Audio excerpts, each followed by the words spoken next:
Economy Show right here on 99.3 Nigeria Info. My name is Tunji Andrews, and I have with me the Executive Director of Good Governance Africa, Dr. Ola Bello, in the studio. Good morning, sir. Good morning. Good morning. Good Thanks morning. for having me, my bro. Yes.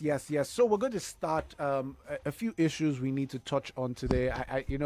In the message I sent to you, I said we're going to touch on this, we're going to touch on that, we're going to touch on this, and I felt, let's just use this opportunity to catch you here and just deal with everything full on square. We've spoken about minimum wage before. You've been in the studio with us when it was still at early stages. It was still at the positions where we've not even gotten to the point where we start, debating a number. But now it's come advanced. From the last discussions, state governors were saying we've not even decided on what we can pay yet.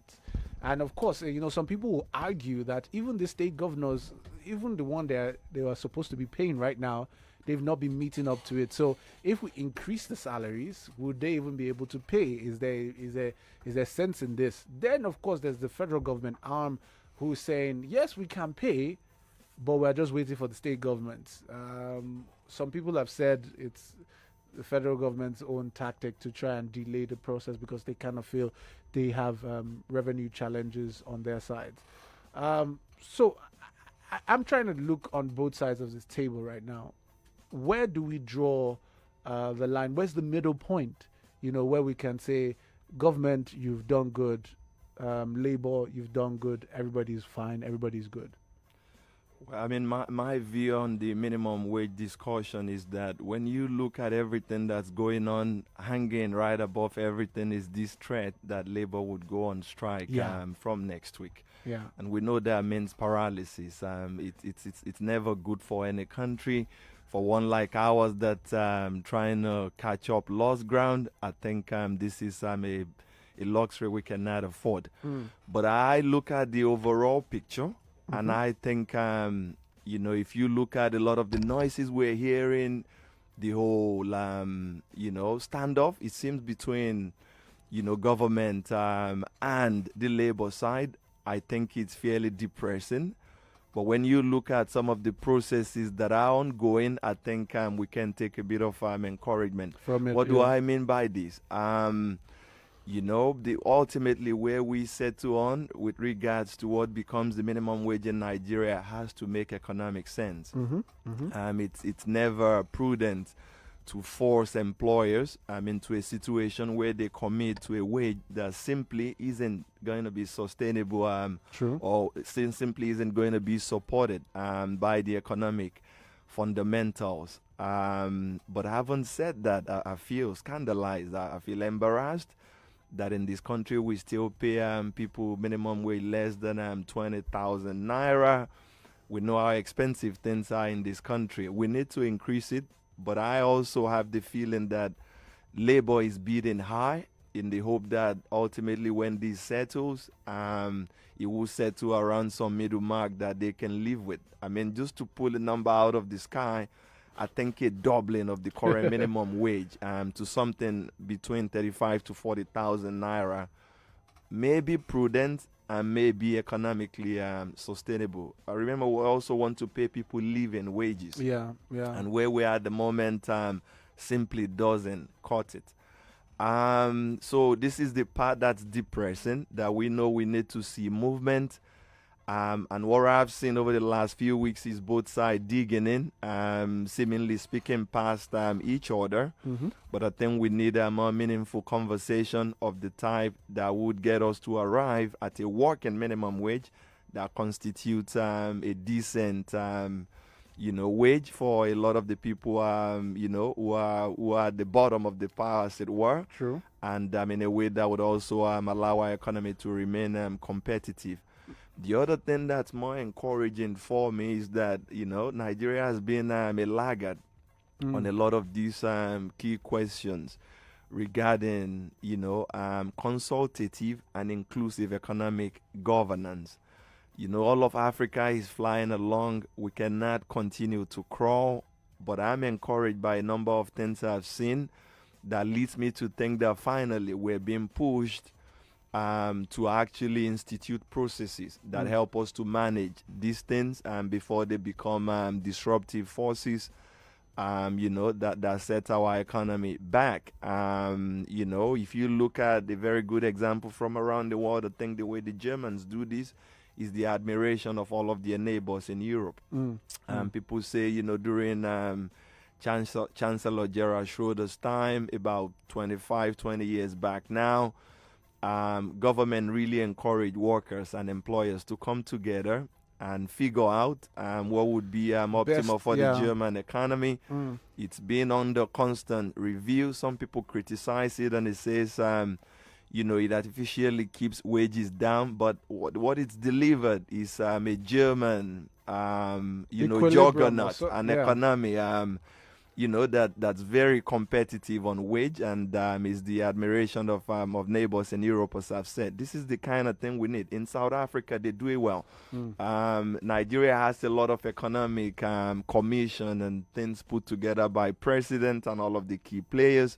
We need something similar to South Africa's NEDLAC, National Economic and Labor Council, something along that line. Essentially, it's a consultative forum for employers and labor. They've got very volatile labor relation in that country. The wage negotiation season is always tense, but they're able to take this thing out of this tense debate because they broach the issue quite early on. So we know where position. It doesn't get to the point where it doesn't get to ultimatums.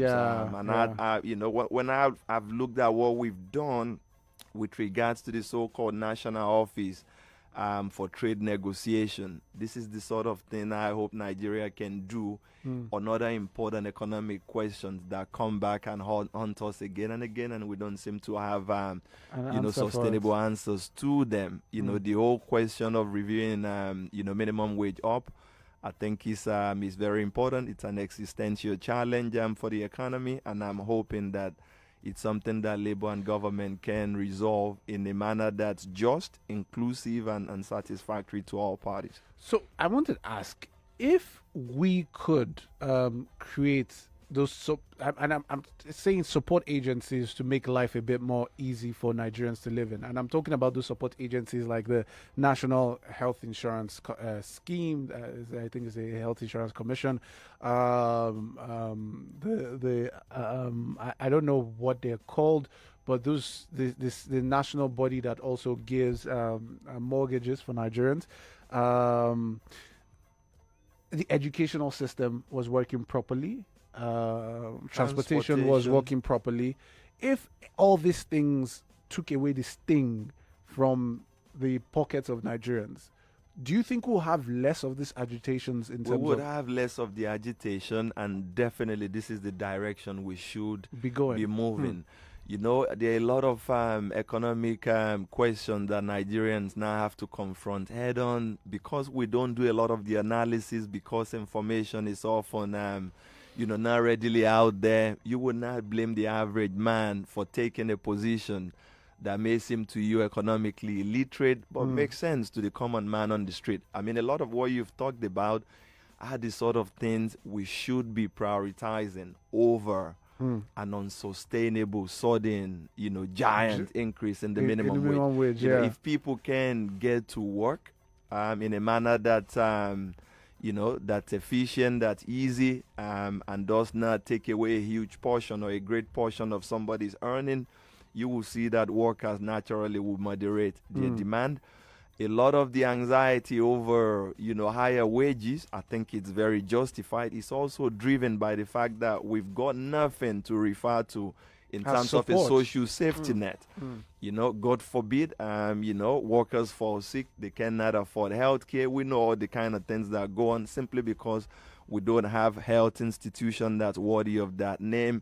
Educational institutions are underperforming, and for a lot of the overwhelming majority of parents who are aspirational, they're looking for private sector providers. So all of these things require money, and the leadership role that government should play in all of this is to ensure that we invest in a lot of these, people friendly policies, socially supportive policies pro people spending, so that people think there is a safety net there. And even if we have wage moderation and people's wages, even at about 45, 50,000 naira would begin to look like something that you can meaningfully live on. True. The truth is that not everybody is going to be on 50,000. This is Yeah. the wage we're talking for people who are right at the entry level. The bottom of the pyramid. So, all of those investments should be what we prioritize. Otherwise, we risk stoking inflationary pressure. A lot of the economic thinking, a lot of the things you've alluded to here around budget, that just raised in my question, the lingering question of resource allocation in Nigeria. The big question I ask myself is, should government actually be shouldering a lot of the responsibility it shoulders? It's a major economic player, but there are things that would make sense to see to the private sector. So these are all questions that are intricately bound to the question of what's the optimal or sensible minimum wage. Let's invest in all of those things so that the demand for wages is, is sustainable. If we don't make sure it's sustainable, there will simply be a lot of money being flushed into the system. It will not bring about a perceptible improvement in people's everyday life. It will simply have more money chasing, an ever shrinking, pool of goods. And you and I know what that means. It's inflation. It's disruptive for economic management. It's never good for any economy. So we need government to lead on this and to lead in the right way. Okay, so going towards now, leaving that and going to the recent ranking on governance, overall governance in Africa, and the fact that Nigeria now ranks 33 out of 54 nations in Africa. Basically, we've been moving up inch by inch, step by step over the last couple of years. And then the question wants to make you ask, after we've just discussed this, the issue prior, looking at Nigerians, and you want to look at the most vulnerable within your society, because that for me is a proof of that's a real proof of your society, the most vulnerable, what kind of support and what kind of system they have. Now, the most vulnerable in our society are getting a minimum wage less than 20,000 naira. The most vulnerable in our society don't have access to education for their children, don't have access to healthcare, don't have access to accommodation, housing. Food is difficult to buy. And then you see that we're inching higher in the governance. Is it that other countries are getting worse, or we are getting better? Because it doesn't add up when you look at the things on ground. It seems like the indices of proper governance. Because let's look at it. There are many things we can say this government has done well, but in terms of providing governance to the people, because at the end of the day, if the people at the bottom of the pyramid do not feel the effect of governance, then can we say governance has improved? I think the question you asked in terms of, is it Nigeria doing slightly better, or is it that, our neighbors are doing worse? Some sort of race to the bottom in slow motion? I think it's an excellent question, and I'm sad to say that the latter seem to be the answer, at least given the evidence that this report has presented to us. In terms of the number, what I can deduce, what I can infer, is that, it's true, Nigeria has moved up from, our 35 rating a year ago to now being 33 out of a class of 54. You and I know that that's resounding failure. Yeah. No child is coming home to me with a result that says you're number 33 in your class out of 54 people. Of course, I'll throw my arms up in the air and say what happened. So I think the two things we can deduce from it is that Nigeria improved slightly. I think because the rest of Africa is not, also making significant improvement. The average score we've achieved is in fact not just lower than the average for all of Africa, it's lower than the average for our West Africa region as a whole. So even within our sub-region, we've not done really well. And I think the other story there is that we perform significantly well on some dimensions of governance that this report measures. We've scored very woefully on some other ones. the ones that I think would not surprise you. So in terms of where we've done really well, it's both participation and human right, which is something I'm happy to go back into to cast some doubt on if time allows us. So it seems that on participation overall and human right, Nigeria has done significantly well. On opportunities, I think, promoting opportunity, we're somewhere there in the middle. We scored 53.2%, in that particular pillar. I think it's a story that's credible because the story of many of us is actually the story of, a country that exists in two parts. Social mobility in Nigeria is still a real thing. People break through from coming, from really not very privileged background. If you work hard, you can still become someone in this country. True. The challenge always has been that this pool of opportunity is shrinking at a very fast pace. At a very fast pace, and the odds are getting higher. So the report seems to be saying something about that. On opportunity, we've scored 53.2%, but it's simply not sustainable. If you're doing providing half of the opportunity that you should be providing for a large populous country with a lot of restive youth, 53.2% simply for me is not good enough. The ones where we fell down, quite badly, you would be familiar with them. Actually on opportunity, it's 43.5%, so it's less than than half, less than the average. Where we've fallen down really badly is on transparency and accountability, and there in that pillar we scored 34.5%. That's just about a third of the mark possible. From my reckoning, that's a D or an E. That's an F, because a D comes in at 40. At 40, if I'm not. Yeah, I was being generous.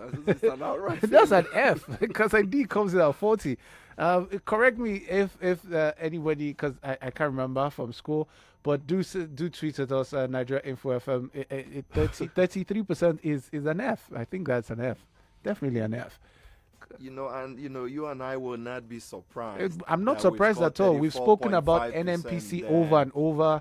We've spoken about even issues of, government coming out to say we have allocated this amount, we've disbursed this amount, and you're asking what was the money used for, who got what, and how much was allocated to what, so that we can be able to at least have some better figure and understanding of where the money went to. But we don't get that. And even when we request sometimes from the enactment of the Freedom of Information Bill, you still get some government authorities, even state and federal, saying you don't have the right to ask these questions. Look, I look out every day for things that can help me keep my blood pressure down. Just looking hard in the haystack, for that good news story needle. And there are not too many of them around. One of the things I hear from, spokespersons and supporters of the Buhari administration is that sometimes there does not seem to be enough appreciation of what this government has done in terms of fighting a meaningful anti-corruption battle. Yeah. I think it's neither here nor there. My thinking is that Nigeria is in, we've got a very significant challenge on our hand when it comes to governance, improving governance broadly, but also zeroing in on some of the worst challenges we've had around lack of transparency and the subsisting scourge of corruption in the system.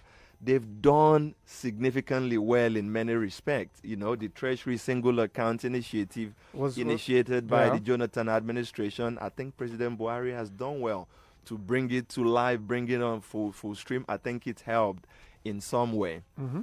Some of the government other actions in terms of where you place your emphasis in budgeting, if it's, money for capital spend is easily tracked.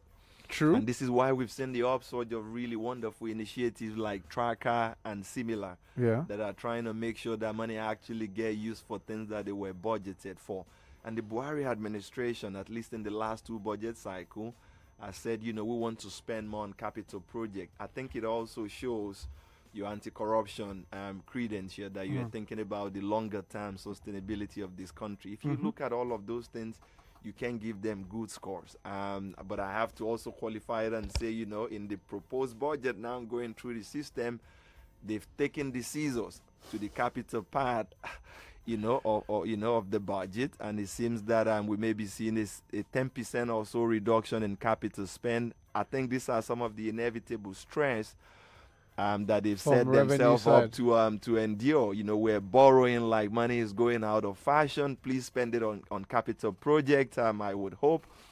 But the truth of the matter is, when you're servicing, you know, about 60% of federal government revenue going toward debt servicing, that's not sustainable for any individual or household or any business.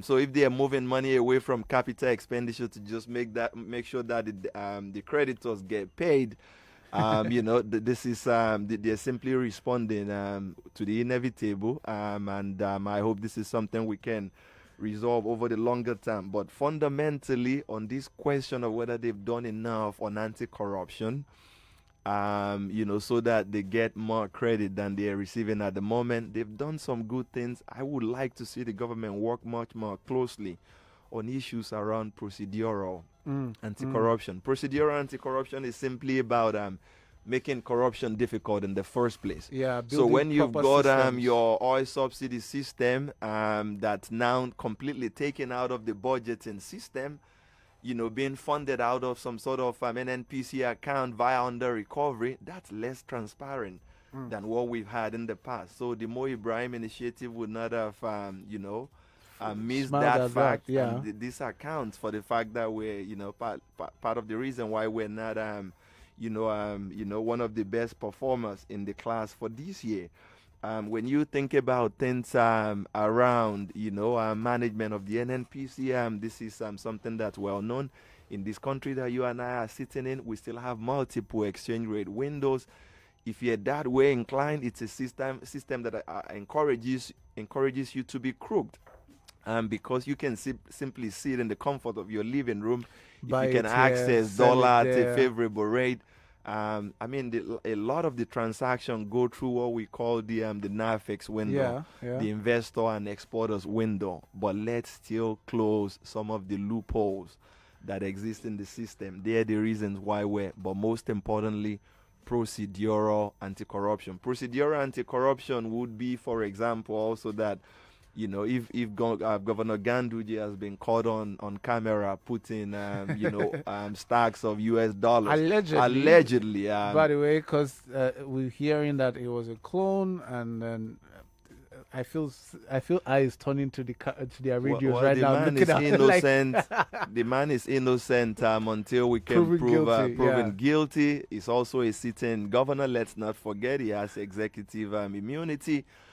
But, you know, this is the sort of thing that a serious government will want to say, look, we take this serious. Yeah, we're looking into it. We're not about to prosecute Governor Ganduje tomorrow. Yeah, but we'll make sure we get to the bottom of this, and issue, Nigerians will hear this about is not the kind of what, issue that should be coming out from Nigeria. you know, so from Ganduje to Babashir Lawal, who's still sniping there somewhere, you removed him, but you don't think he should. You know, it just leaves a sore taste in the mouth, and I think it damages the government's credibility when you say you're fighting corruption. True, you're doing a lot that's important, but on some of these iconic questions, when your will seems to be tested and you don't seem to have the conviction, I'm not surprised people measuring Nigeria through this sort of index are saying, look, with regards to your governance, much work to be done. And in terms of the average, I think Nigeria should be a pace setter. We should be dragging everybody up. Yeah. But the fact that we're below average, you know, our effect in the neighborhood, I think it's bad effect in the neighborhood. We're setting bad examples. But for God's sake, let's focus on what, you know, is most paramount in terms of sorting out our own domestic issues. And then we can begin to think about even setting example for some of our neighbors. But the truth of the matter is we're not doing well on governance at this time. We can project into the future and say, you know, what are the options presented before us? leading into May next year. It's something I don't want to talk about because it's not very inspiring. It's a choiceless situation almost for It's me not. between It's- cancer and HIV. I'm not sure I'm going to vote. Whoa! But Shots fired! Shots fired! That is. Oh my God! Yeah. I don't know if you know what. Yeah, we choose not to know what Dr. Olabelu is talking about. We choose not to know. We choose not to know. But yeah. Yeesh. Okay, so on that note, I think we've the bomb has been blown. The show has been, yeah.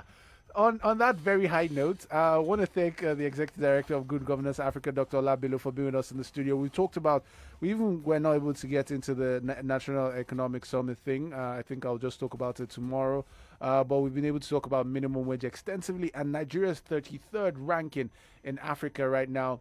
While, of course, it is a movement forward on the ranking, it doesn't show really much. And, of course, in the breakdown Dr. Ola eloquently just did in terms of transparency and account. I mean, that if there's anything, transparency is one of the things we can all relatively agree upon that has not been very great in Nigeria. We need to do more about that. Stop giving numbers and give details, give details. We've spent 500 billion on what? At what? Who gave what? What were the prices? Those are some of the things we need to start demanding for as we go forward as an economy, as a people. But yes, we'll continue to do our part on the Money, Business and Economy show right here on 99.3 Nigeria Info. Thank you, Dr. Olabelu, for being with us on the show again. Always a pleasure having you in the studio with us. City of Lagos, look at your timepiece. It's 9:58. Very young morning. Do go out and be profitable.